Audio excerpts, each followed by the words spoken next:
예, 안녕하십니까. 자, 우리 총공급 도출 과정과 이동 요인을 지난 시간에 쭉 봤는데, 총공급의 이동 요인, 그 나머지 남은 것 조금 하고 다음 파트로 넘어가겠습니다. 지난 시간에 이제 총공급 곡선이 이 장기 총공급이 이동하는 요인, 그러면 이 단기 총공급 곡선도 당연히 덩달아 따라 이동한다고 했죠. 근데 이제 우리가 이제 지금 볼 것이 장기 총공급은 이동하지 않습니다. 단기 총공급만 이동하는 요인입니다. 이렇게 이거 조심하시라. 그러면 이것도 성질로 따지보면은, 자, 이거는 뭐냐? 이거는 노자작이 능력의 그로스 능력의 증감이죠. 근데 이놈은 노자작이 그로스 능력의 증감이 아니고, 자, 포인트가 이겁니다. 기업 비용이 다운돼 가지고요. 이게 포인트예요.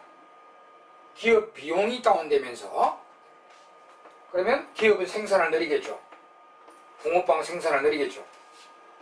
그러면 고용을 늘린다든지, 아니면 기존에 일하는 노동자들이 노동시간을 늘린다든지, 요거죠. 원래 6시에 퇴근해야 되는데 밤 12시까지 일하는 거죠. 비용 다운되니까 생산을 막 늘리니까 실업자들 고용한다든지. 우리나라 노동능력 전체가 늘어나는 게 아니고 그냥 기업 비용 다운돼서 기업이 생산을 확 늘려주니까 고용을 늘린다든지, 아니면 기존에 일하는 노동자들이 노동시간을 늘린다든지, 요게 우측입니다. 요 반대는 기업 비용이 상승하여 이거 반대로 작동되면 좌측 이동 요인입니다. 확실히 드러나죠. 그죠? 요래 놓고 이제 비용 하락, 기업 비용 하락, 비용 상승. 요거의 포인트 잡아가 구체 요인을 한번 볼까요? 자, 우측 이동의 구체 요인. 소득 정책. 소득 정책은 임금 통제 정책으로 알고 있잖아요. 공무원 봉급 동결, 공무원 봉급 삭감. 이건데, 임금은 기업에게 비용이 되는 것입니다. 그 임금을 통제하고 삭감하면은 기업 비용이 다운되는 거죠. 그 다음에 구조 개선 정책. 산업 구조 개선으로, 물류 개선으로 기업들의 물류비 개선에서 비용을 다운시키는 거죠. 산업 구조 개선. 이건 정책 쪽이고요. 그 다음에 이제 풍작. 농작물이 풍작되면, 우리가 농산물은 뭐 우리가 먹는 것도 있지만 공업 원료로 많이 사용돼요. 농작물이. 풍작대가 농산물이 싸지면 기업 비용이 많이 다운됩니다. 풍작. 그 다음에 제일 마지막에 이제 노동자들이 물가 하락 예측이다. 물가가 실제로 내려간 게 아니고 물가 하락 예측입니다. 우리는 다 알고 있죠. 이게 물가라는 변수니까 실제 물가가 올라가고 내려갈 때는 총공급이 이동하는 요인이 아닙니다. 실제 물가 올랐다 실제 물가 내리다면은 수직이면 선상, 우상향은 선상 이동이지 선자측 이동은 절대로 아니죠. 실제 물가가 올랐다 내렸다는 선상 이동입니다. 선상 이동. 근데 물가 상승 예측, 물가 하락 예측은 이동 요인입니다. 예측은 물가 하락이 예측되면, 물가가 안 내려가는데도 물가가 앞으로 내려가려 예측되면은 노동자들이 이렇게 할 거 아닙니까? 물가가 안 내려갔어요. 노동 수요는 가만히 있고 노동자들만 괜히 앞으로 물가가 내려간다고 예측이 됩니다. 그러면 임금 낮게 받으란다, 더 많이 일하련다, 이렇게 옮기잖아요. 이렇게. 그럼 고용이 늘잖아요. 그럼 소득이 느니까, 물가가 변화 없는 상태에서 소득이 느니까 우측 이동이 되는 것입니다. 물가 하락 예측요. 이거 조심하세요. 이거 특이하니까. 고개는. 그 다음에 좌측 이동 요인 정반대입니다. 노조임금 인상. 노조가 임금을 올리니까 소득 정책의 반대 아닙니까? 임금 통제의 반대, 노조임금 인상. 혹은 최근에 이제 최저임금제 인상. 이것도 마찬가지입니다. 최저임금 인상. 그러니까 이 임금은 기업에게 비용이다. 기업의 비용이다. 그래서 최저임금 인상, 노조임금 인상 다 여기에 해당됩니다. 그 다음에 노동자들의 물가 상승 예측. 상승 예측하면 임금 올리더라. 일 안 한다 이렇게 행동을 해버리죠. 그럼 고용이 떨어지니까, 소득이 떨어지니까 좌측으로 가버립니다. 물가 상승 예측. 그 다음에 올쇼크, 수입 원자재가 인상, 올쇼크. 그 다음에 흉작 혹은 이제 자연재해 이래야 된다. 자연재해랑 우리가 자연재해라면 그냥 뭐 대홍수, 대폭설 뭐 이런 거 자연재해. 앞에 자연재해를 통한 건축물이 파괴됐다. 건축물 파괴는 자본 능력의 감퇴니까 여기에 해당되고요. 그냥 자연재해, 흉작 이런 거는 이제 여기에 해당됩니다. 자, 이렇게 두 개 잘 구분해서 공부하세요. 최근에 이걸 옛날에는 그냥 뭐 이거 구분 안 하고 그냥 총공급 곡선의 이동 요인만 물어봤는데 요새 슬슬 이놈하고 구분해서 물어봐요. 특히 이런 같은 게 장기 총공급 이동 요인은 아니지만 단기 총공급만 이동하는 요인을 찾아라. 이거 딱 나오잖아요. 그러면 우리가 전체 종합적으로 하면 노자 자기 능력의 증감이 일어나면 이기고 기업 비용만 다운되고 상승되면 이깁니다. 알겠죠? 성질로 따지면. 자, 아시겠죠? 자, 이렇게 해서요. 총공급의 이동 요인이 완전히 끝났습니다. 그러면 이제 다 했는데 그러면 이제 ADAS를 결합해서 동시균형 메커니즘을 따져야 되냐, 그죠? 자, 그 다음 페이지 딱 이제 제 3절에 총수요, 총공급 동시균형 메커니즘이 들어와요.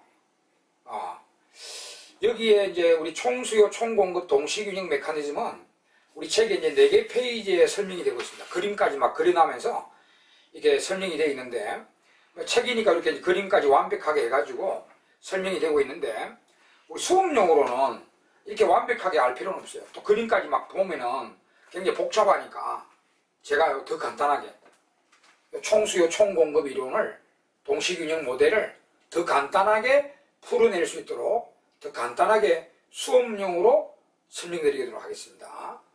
우리 책 굳이 안 봐도 돼요. 안 보고 제가 지금 칠판에 적어서 설명드리는 거를 뭐 이게 책 여백이나 아니면 따로 연습장에 따로 간단하게 이렇게 표시해가지고 이렇게 공부를 하시는 게 더 좋을 것 같아요. 너무 복잡하면 안 되잖아. 우리가 학자가 아니잖아요. 수업용으로 하니까 탁탁 빨리빨리 이렇게 이제 답을 찾을 수 있어야 되니까 더 간단하게 어떻게 풀이하는 해법을 설명드리겠습니다. 먼저 그러면 어떤 문제가 나왔을 때 이 모델을 올려야 되는가? 이 문제는 총수요 총공급 모델로 분석해야 되는 거구나. 이걸 알아차릴까? 그 문제부터 한번 보세요. 이런 문제가 나오면 총수요 총공급 모델을 또 올려야 됩니다.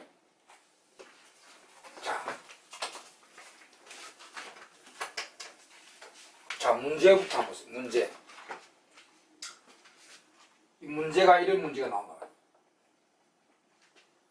어떤 것이 경제 충격을 줍니다. 이거 출제자가 주는 거죠. 출제자가 것이 경제 충격을 줍니다. 이 충격으로 우리나라 국민소득이 어떻게 되느냐, 우리나라 이자율 어떻게 되느냐, 요거 물어봤다면 이미 우리가 12장에서 ISLM 모델로 하면 되죠. 소득 어떻게 되느냐, 이자율 어떻게 되느냐, 이것만 물어봤다면 ISLM 모델로 충분히 할 수 있습니다. 근데 여기 포인트죠. 물가가 어찌 되지? 요거. 물가도 어떻게 되느냐? 이게 포인트가 됩니다. 물가가 변수로 취급되는 모델이 ADS 모델이잖아요. 물가가 우리나라 올라가는지 내려가는지도 알 수가 있다는 거죠. 물가가. 그래서 요게 핵심 포인트입니다. 물가까지 물어봤다면 이 문제는 내가 총수요 총공급 모델로 답을 구해야 되겠구나라고 힌트가 나오는 거죠. 보통 이제 소득하고 물가를 많이 물어봐요. 뭐 이자율도 물어보는 경우 있는데 소득과 물가가 어찌 되지? 이게 어떤 것이 충격이 들어왔을 때 소득은 어찌 되고 물가가 어찌 되지? 그냥 물가를 물어보면 무조건 ADS 모형을 하는 게 좋습니다. 아시겠죠?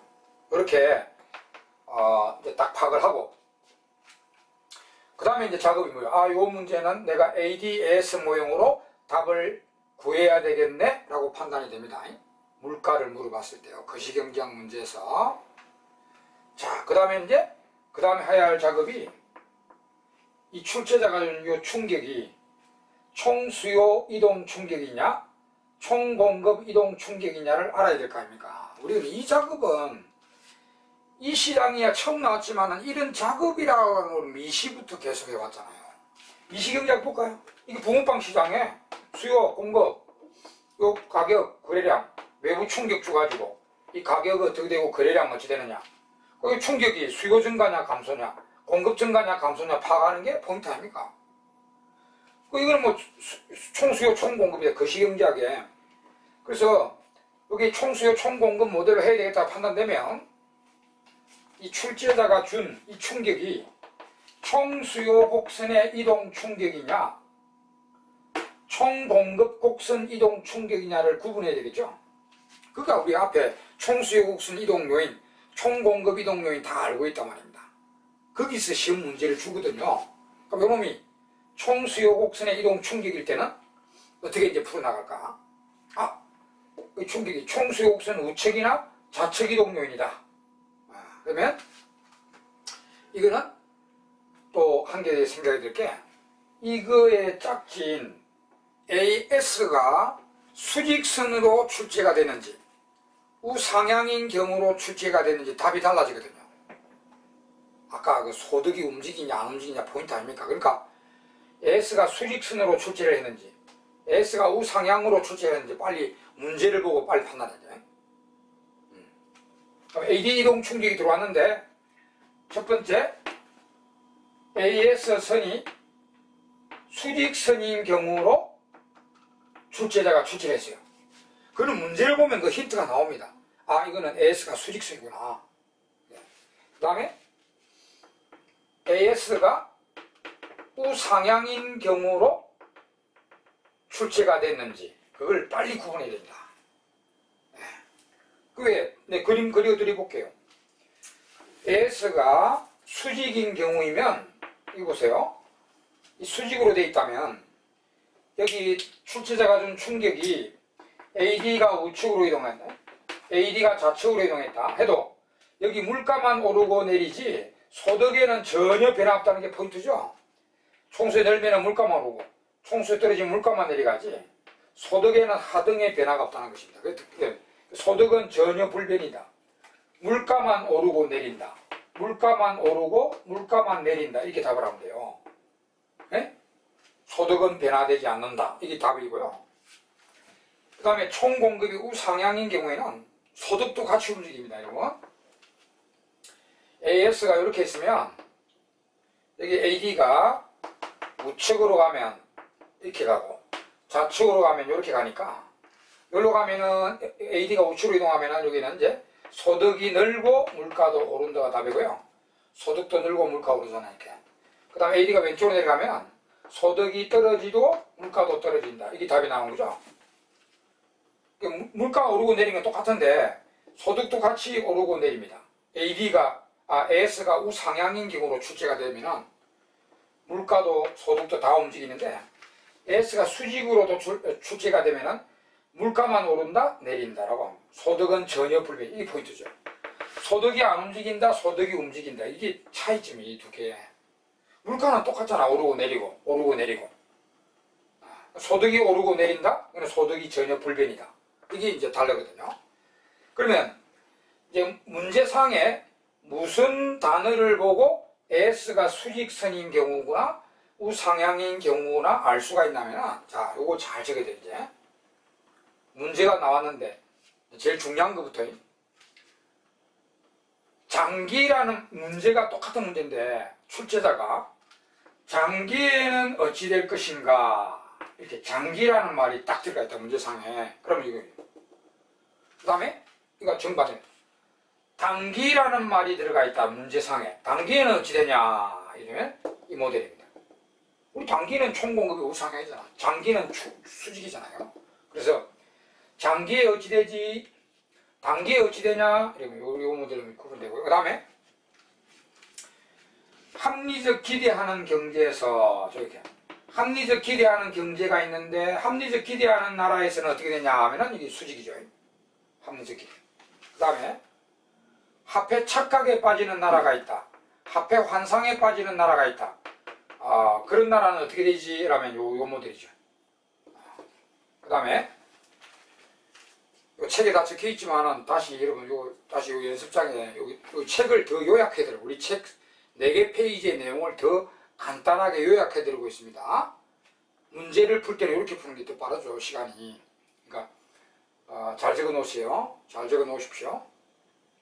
그 다음에 또한 모든 시장이 신축성을 띠고 있고 모든 변수들이 신축성을 띠는 나라가 있다. 신축성.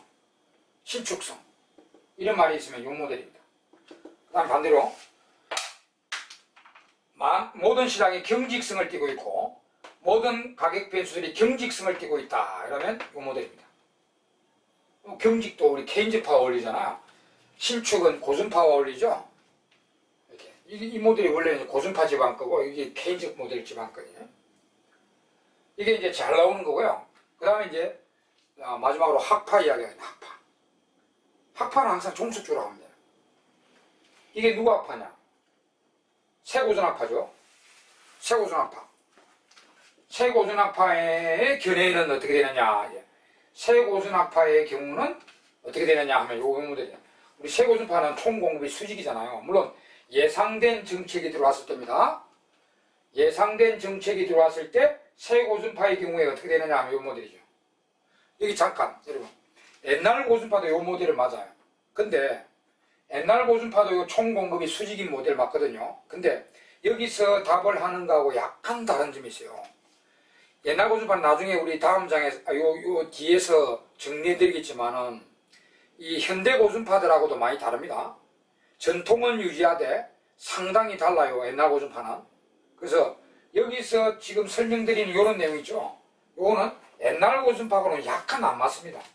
물론 총공급이 수직이라는 건 옛날 고준파도 맞는데 여기에 지금 분석하는 내용하고 옛날 고준파는 약간 달라요. 그래서 옛날 고준파는 따로 공부하시면 되고요. 새 고준학파입니다. 합리적 기대학파 모델. 그 다음에 통화주의는 장기가 요리되죠. 통화주의는 무조건 장기에 요리됩니다. 통화주의 학파는 반드시 장기 모형일 때만 이렇게 되죠. 요리되고. 자, 요거는 학파는 누구냐? 케인즈파는 모두입니다. 케인즈파 모두가 이래요. 그 다음에 통화주의는 단기 모델 이거 똑같죠. 통화주의 학파에서는 단기 모델이면 이렇게 됩니다. 통화주의 단기 모델은. 그 다음에 세고준파의 경우에 예상치 못한 정책이 들어오면 단기 그렇죠. 예상하지 못한 깜짝 비밀 정책이 들어오면 세고준파의 경우도 단기에는 이렇잖아요. 이렇게 딱 적어드렸습니다. 그러니까 이런 문제를 봤을 때 분명히 출제자가 총수요 이동 충격을 줄 때 이걸 물어보면은 분명히 힌트를 주고 있습니다. 이런 힌트를 주든가 아니면 이런 힌트를 줘야 됩니다. 아니면 힌트 안 주면 답이 안 나오잖아요. 이게 이 답하고 소득이 불변이다, 소득이 변한다 이게 틀리니까 뭐 답을 구할 수가 없는 거죠. 힌트를 안 주면 이 모델인가 힌트를 안 주면 찾을 수가 없는 거예요. 우리 수험생들이. 그러니까 반대 출제자가 이 물어볼 때는 S가 수직선인 경우인지 S가 우상향인 경우인지 이런 거를 문제상에 힌트를 주게 되어 있습니다. 그걸 보고 이제 이렇게 요렇다라고 답을 하면 돼요. 그 다음에 이제 여기까지만 보통 물어볼 건데 만약에 이자율도 물어봤다면 이자율이 또 어떻게 됐냐 물어봤다면요. 이자율은 여기서 하지 마세요. 이자율 파악은 또 이 모델인가 이 모델인가 구분할 필요 없이 다른 데서 파악하면 요 모델이든 요 모델이든 이자율까지 물어봤다면 여기서 하지 마시고 ISLM에서 하면 돼요. ISLM의 Y축 변수가 이자율이잖아요. 그죠? 그거 이제 여기 적어드리면 요 공이 요 모델이든 요 모델이든 물가와 소득은 다 구분해서 답을 해주시고요. 이자율까지 물어봤다면 이자율 파악은 이 모델과 구분할 필요 없이요. ISLM 모델에서 파악을 하시면 됩니다. 아시겠죠? 자, 그래서 요 이자율 파악은 이제 ISLM에서 하시는데 이 출제자가 준 AD 이동 충격이 또 IS 이동이냐 혹은 LM 곡선의 이동인가 체크되겠죠? IS LM 하면 IS 이동이냐 LM 이동이냐 그걸 알아야 되잖아요. 그죠? AD 이동을 출제자가 준 거 아닙니까? 그것이 IS 이동 요인인가 CI, GRX, ST 임포터인가 LM 이동인가 통화량 변화나 기준금리 변화냐 구분할 수 있죠. 그러면 여기 이제 IS LM 딱 꺼놓고요. IS LM 여기가 이자율이잖아요. 이자율만 보면 되죠. 그래서 IS 곡선이 우측으로 이동하는 요인이나 LM이 좌측으로 이동하는 요인이면 이자율이 오른다 하면 되죠. 또한 IS가 좌측으로 이동하는 요인이나 LM이 우측으로 이동하는 요인이면 이자율이 내려간다 하면 되죠. 이렇게 하면 됩니다. 이자율은 이 모델 구분할 필요 없이 예? AD 이동 충격이 IS 이동 충격인가 LM 이동인가 또 체크해가지고 요거 IS 우측 LM 좌측이면 이자율 오른다. IS 좌측 LM 우측 이동이면 이자율 내려간다. 이렇게 답을 하면 됩니다. 그러니까 소득과 물가는 이 모델이냐 이 모델에 구분해서 답을 해주시고 그러면 이제 답이 됐다. 이제 AD 이동 충격은 이렇게 문제를 풀고요. 그 다음에 이제 출제자가 이 충격을 총공급 이동 충격을 줬다고 합시다. 처음부터 총수요 곡선 이동 요인이 아니고 총공급 이동 충격이 들어왔을 때는 어떻게 하느냐. 그거는 이거보다 훨씬 쉬워요. 총공급 이동 충격이 들어오면 얘는 또 AS가 수직이냐 우측이냐 구분할 필요도 없어요. 이놈과 다 똑같아요. 이놈이 이동하든 결과는 다 똑같다 보면 됩니다. 그래서 총공급 이동 충격이 들어왔을 때는 답이 뭔가? 요 세 가지 답이 뭔가 이거죠? 출제자가 총공급 이동 충격을 줬다. 자 보세요. 이번에 총공급 곡선 이동 충격이 들어왔다. 그러면 이게 우측이냐 좌측이냐만 잘 구분해 두시면 돼요. 총공급이 이렇게 되어 있잖아요. 그죠? 그러면 총수요가 이렇게 되어 있고 만약 총공급이 우측 이동 요인이면 여기로 가니까 이리로 가면은 요 균형이 여기로 내려오잖아요. 그러면 이게 뭐냐? 소득이 늘죠. 물가는 떨어지죠. 이렇게 하니까 소득은 늘고 물가는 떨어지죠. 소득이 는다. 물가는 떨어진다. 그 다음에 이자율도 물어봤다면 물가 떨어지면 이자율이 떨어져요. 왜? 물가 하락은 항상 실질 통화량 증가잖아요.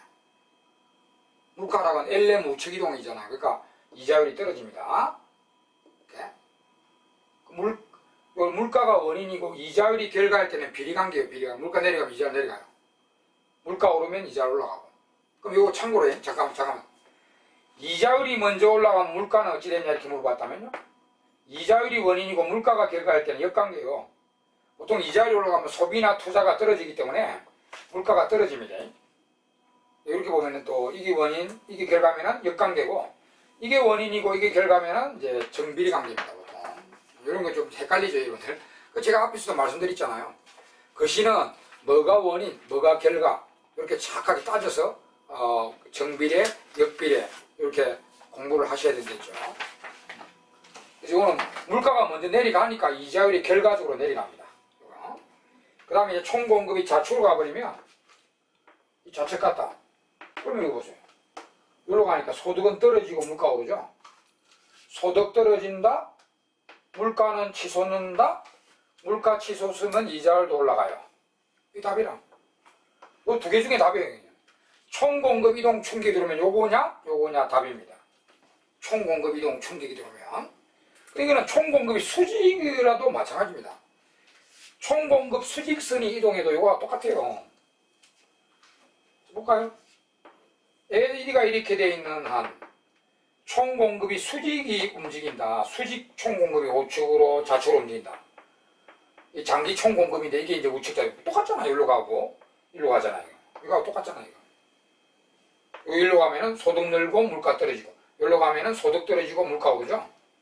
똑같습니다. 그러니까 구분할 필요 없이 그냥 우측이냐 좌측이냐 잘 구분해서 요렇다 답이 나옵니다. 이것이 까지가 총수요 총공급 모형으로 문제를 푸는 내용입니다. 이렇게 이제 공부를 하시고요. 나중에 이제 이런 훈련은 문제풀이를 통해서, 다양한 문제풀이를 통해서 이제 또 훈련을 많이 하시면 됩니다. 일단 이론은 이렇다. 자, 여기까지 해서 우리 13장의 총수요 총공급 모형은 끝났습니다. 이제 끝났는데, 이제 남은 4절에는 뭐냐? 지금까지 이야기해드렸던 각 학파별 있죠. 각 거시 학파별, 거시 정책에 대한 견해를 종합, 복습, 정리하는 절이 나왔습니다. 물론 이제 한 반은 복습입니다. 반은 복습이고 반은 새로운 내용이 나오지만, 이제 시대별로, 학파별로 정확한 이제 견해를 종합 정리하자는 것입니다. 이제는 여기서는요, 이제 고승파끼리도 차이가 뭔지, 같은 집안들끼리도 차이가 뭔지, 개인적끼리도 차이가 뭔지, 그까지도 알아놔야 됩니다. 이제 여기서 4절에서는 아시겠죠? 그러면 자, 우리 시대적으로 보면 학파들이 케인즈가 등장한 1930년대 대공황 이전에 아담 스미드부터 모든 학파를 옛날고라고 하죠. 옛날고. 그 다음에 이제 케인즈가 등장했죠. 케인즈 자신 30년대 때. 그 다음에 60년대 이제 케인즈 학파들과 통화주의라는 고준파가 주로 논쟁했죠. 60년대. 그 다음 70년대 새 고준파와 새 K파가 논쟁을 했죠. 전쟁을 하죠. 이렇게. 그 다음에 이제 우리 처음 등장한 80년대 공급 중시학파라는 학파가 있어요. 첫 등장하네요. 80년대 공급 중시학파라. 인데 여기에 이제 옛날고, 현대고, 통화주의, 현대 새고준파, 공급 중시학파, 이들이 이제 고준파고, 케인즈파, 새 케인즈파, 이게 케인즈파들입니다. 그래서 지금 시대적으로 이렇게 나왔는데요. 요 각 학파들 있죠. 이 학파들의 정책에 대한 견해를 종합, 복습 정리하겠습니다. 새로운 것도 물론 있습니다. 이 고승파끼리, 지방끼리 차이점, 개인적끼리도 차이점을 이제 알아야 돼요. 자, 그럼 먼저 옛날고입니다. 자, 옛날고는 현대 고승파들하고도 많이 다릅니다. 여러분, 현대 고승파들은 고승파의 사성을 유지하면서도 케인즈 이론을 많이 수용합니다. 그러니까 케인즈 이론을 많이 수용한 고승파들이니까 옛날 고승파와는 완전히 좀 달라요. 전통은 똑같죠. 사상은 똑같은데 이 세부적인 내용은 옛날 고승파하고 다릅니다. 그러면 이 옛날 고승파하고 케인즈 자신이 있죠. 이 둘이는 섞일래야 섞일 수 없는 이론입니다. 완전 물과 기름의 이론이에요. 케인즈 자신과 옛날 고승파. 참 재밌죠. 케인즈, 현대 케인즈도 이제 고승파 경제를 좀 수용합니다. 요 밑으로는 이제 두 집안이 피가 약간 섞여요. 이론이 약간 섞이는데 전통은 유지하면서. 근데 옛날고, 옛날 K는요, K 자신은 진짜 물과 기름입니다. 자, 그러면 옛날 고의 이론을 지금 복습 정리하겠습니다. 자, 다 복습입니다. 앞에 다 배운 거예요. 옛날 고승파는 생산물 시장에서 뭐가 결정되죠? 대부자금 시장설, 생산물 시장, 실물적 이자론. 그 그림 보이죠? 13-11. 요 그림 이미 우리 11장에서 본 그림이잖아요. 이게 옛날 고전학파의 생산물 시장입니다. 대부자금 시장이라고 하기도 합니다. 대부자금 시장, 생산물 시장. 옛날고의 생산물, 요 그림을 탁 떠올리면 되죠. 옛날 고전파의 생산물 시장 타면 그림이 대부자금 시장이라면 그림이 딱 떠오른다. 이렇게. 여기 저축이나 투자축, 이게 이자율축. 대부자금 수요라는 총 투자수는 이자율의 반비례하니까 우하향. 대부자금 공급이라는 총 저축수는 이자율의 정비례하니까 이렇게 돼. 그리고 여기 소비는 양쪽에 빼버렸다 했죠. 그 소비도 항상 저축과 트레이드오프로 있습니다. 또 소비도 이자율의 함수로 잡아있죠. 이게 생산물 시장 균형, S equal I. 여기서 이자율이 결정되죠. 여기 이제 정부 들어가면, 여기 민간 저축이고요. 정부 넣으면 T-G 정부 저축 넣어주면 되고요. 해외 들어가면은 임포터 마이너스 엑스포터 해외 저축 넣어주면 되잖아요. 추가하면 되죠. 그러니까 하여튼 옛날 고준파는 저축, 민간 저축이나 정부 저축이나 해외 저축이 증가하여 저축이 증가하면 대부자금 공급이 증가하면 이자율이 내려가고 저축이 감소하면 이자율이 올라가고 투자가 증가하면 이자율이 올라가고 투자가 감소하면 이자율이 내려간다. 이렇게. 그러니까 여기에 7개 변수 하나, 둘, 셋, 넷, 다섯, 여섯, 7개 이 생산물 시장의 변수들이잖아요. 7개가 움직이면 이자율만 올라갔다가 내려갔다고 보고 있습니다. 그러면 이게 이제 자 가둬버릴게요. 가둬버렸다. 그럼 옛날 고준파는 7개 변수가 움직이면 자 가계소비, 가계저축, 기업투자, 정부조세, 정부지출, 수입, 수출 이것들이 움직이면 이자율만 오르고 내리지 소득이나 고용에 영향을 줍니까? 우리나라 소득이나 고용에 영향을 줍니까? 전혀 안 준다. 가둬버린 이유가 있습니다. 이 시장 지 혼자 놀고 있어요. 다른 변수에 영향을 주지 않습니다. 소득이나 고용 아무 관계 없습니다. 또 물건 사먹는 수요와 그래서 물가에 영향을 주느냐? 아무런 영향을 주지 않습니다. 오로지 지 혼자 놀고 있어요. 네. 지 혼자 놀고 있죠. 여기서 끝나버립니다. 이 7개 변수가 움직이면 이자율만 오르고 내리고 끝나버리면 끝. 소득, 고용, 하등에 영향을 주지 않습니다. 수요나 물가에 하등에 영향을 주지 않습니다. 이렇게 되고요. 자, 여기서 참고로 그러면 여기 이제 옛날 고준파의 생산물 시장인데 우리 9장에서 배웠습니다. 기억을 떠올려보세요. 케인즈 생산물 시장은 어떤 그림이고 뭐가 결정됩니까? 케인즈 생산물 시장은요 9장에 배웠잖아요. 케인즈의 생산물 시장은 국민소득이 결정되죠. 케인즈 요거는 우리 9장에 배웠으니까 Y는 CST 임포트 CIGX 여기서 균형의 소득이 결정됩니다. 이게 케인즈 생산물 시장은 고준파의 생산물 시장이에요. 완전히 다르죠. 물과 기름이죠. 그리고 이 케인즈는 CIGX ST 임포트 이런 거 움직이면 우리나라 소득이 늘고 준다. 소득이 늘고 준다. 이거는 이자율이 올라가고 내린다. 물론 현실에는 두 개 다 맞죠. 이게 두 개 다 결합되는 모델이 ISLM 모델이잖아요. 그러니까 뭐 두 개 다 맞는데 진짜 옛날 고준파와 케인즈 자신은 물과 기름이죠. 같은 생산물 시장인데 이렇게 다릅니다. 자 그러면 이건 참고로 보시고요. 그러면 옛날 고준파는 이제 여기 소득과 고용은 어디서 어떻게 결정된다고 했지? 소득과 고용은 옛날 고준파는 총공급 시장이잖아요. 노자 자기 능력이 소득과 고용을 결정합니다. 노자 자기 능력이 증가돼야만 소득과 고용이 증가됩니다. 이것도 다 가다버립니다. 옛날 고준파 노동력, 자본력, 자원력, 기술력이 증가하면 소득과 고용만 증가됩니다. 이자율 관계 있나요? 아무 관계 없어요. 수요나 물가에 영향을 주나요? 아무 관계 없어요. 완전히 따로 놀고, 지 혼자 놀고 있어요.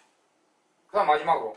그 마지막에 이제 물건 사먹는 수요와 물가를 결정하는 것은 뭐지? 11장에서 배웠죠. 화폐금융시장입니다.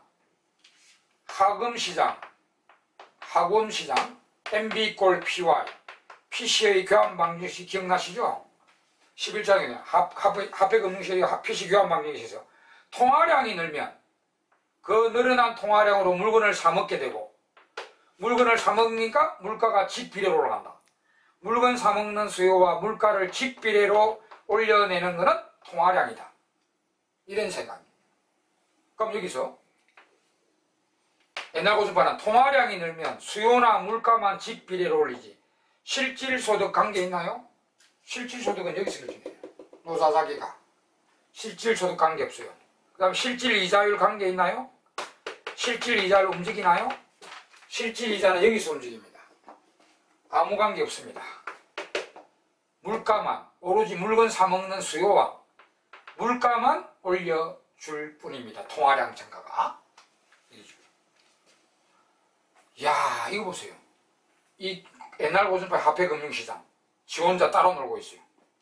노자닥이 지 혼자 따로 놀고 있어요. 생산물 시장 지 혼자 따로 놀고 있습니다. 그러니까 우리가 공부할 때 고준파 이론은 옛날 고준파 이론은 시장들이 콩가루 집안이다. 콩가루 집안. 제각기 놀고 있어요. 뭐 부대끼지 않습니다. 연계가 없어요. 연계. 여러분 거시경제학을 공부하다 보면 제일 어려운 게 뭐예요? 소비가 증가하면 이자를 어찌 되고 소득이 어찌 되고 뭐 물가가 어찌 되고 이게 어렵죠 여러분. 이게 다른 변수의 파급 효과 이게 굉장히 어렵잖아요. 근데 옛날 고스파는 너무 쉽잖아. 너무 쉬워. 연계가 없어요. 여기가 움직이면 이자만 결정하고 끝내버립니다. 여기 움직이면 소득과 고용만 결정하고 다 끝나버려요. 다른 거 아무런 얘기 하지 않아요. 그 다음에 통화량 늘면 물가만 결정하고 끝나버려요. 너무나 쉽잖아요. 이거 오히려 옛날 고순파 이론이 더 공부하기 쉬운 그런 이론입니다. 케인즈가 오히려 더 어렵지. 케인즈가 막 시장들이 막 얽혀있거든요. 얽혀있으니까 우리 ISLM, ADS 이런 게 다 케인즈가 원래 그 케인즈 모델들입니다. 이게. 뭐 고순파들이 이제 비판하고 들어오지만 다 이게 얽혀있잖아요. ISLM이 결혼했고 ADS가 결혼하고 시장들이 다 친척 집안이잖아요. 이게. 그죠? 그래서 그게 어려운 거지. 옛날 고순파는 이게 공부하기가 오히려 쉬운 겁니다. 그래서 여기서 이제 일단 옛날 고순파 이론이 다 복습된 겁니다. 복습된 거고, 이제 여기서 이제 그 새로운 용어 이야기합니다. 우리 교재도 보면은 그 하단에 481페이지 하단에 보면은 그 고전적 이분성과 화폐의 중립성이라는 용어, 이거 이제 그 용어는 여기 이제 처음 나왔지만 여기서 추가해주면 되잖아. 고전적 이분성이라는 용어는 이거 보세요. 화폐 변수의 물가는 화폐 시장에서 결정하고 실질 변수인 소득과 고용은 실물 시장에서 결정한다. 물론 이것도 실물 시장이고 이것도 실질 이자율로 보지만 실물 이자율로 보지만 실물 변수로 보지만 이것도 같은 실물 시장끼리도 연계가 없는 거죠. 이거는. 하여튼 뭐 그거는 그렇다 치고 여기 딱 잘라가지고요. 화폐 변수의 물가라는 화폐 변수는 화폐 시장에 결정하고 실물 변수인 소득과 고용, 실질 이자, 소득과 고용 이런 것은 실물 시장이 결정한다. 그래서 실물 시장과 화폐 시장이 완전히 양분돼서 논다. 이게 콩카르지바이라는 내가 우스갯소리로 말씀드렸지만은 분리돼서 논다 이 말입니다. 그러니까 이 두 시장이 실물 시장과 화폐 시장이 아무 관련 없다 이 말입니다. 이걸 이제 고전학파들이 생각하는 양분성, 이분성이라는 겁니다. 화폐 시장과 실물 시장이 완전히 분리돼서 논다는 거죠. 알겠죠? 그게 고전적 이분성이라는 생각이고요. 여기 속하는 생각이지만 요거 화폐란 모름지기 물가 변수만 직비례로 올리지 실질 소득과 실질 이자율에는 하등 영향을 줄 수 없다. 물가만 직비례로 올릴 뿐이다. 여기 이제 화폐 배일관, 화폐의 중립성이라는 상상입니다. 화폐가 중립이다. 화폐는 실질 소득과 실질 이자율에 영향을 주지 못한다. 물가만 올릴 따름이다. 이게 이제 화폐의 중립성이라는 생각입니다. 화폐의 중립성. 이렇게. 그러니까 옛날 고전파의 생각입니다. 고전적 이분성과 화폐의 중립성. 옛날 고전파의 사상들입니다. 그런 용어도 같이 알아두시고. 거의 뭐 이제 고전파가 설명이 거의 끝나가는데, 이제 마지막 하나가, 여러분, 이게 이제 이 옛날 고전파의 생각인데, 이 생각을 우리 압축 파일인 그림인 총수요 총공급을 그림을 그려서 압축 파일로 공부할 수 있잖아요. 이 학파의 총공급 총수요 옥수는 어떤 형태냐 이렇게 그려보라. 옛날 고전파의 이론을 수용할 수 있는 총수요 총공급을 그려보라. 그러면요 100%는 대변 못합니다.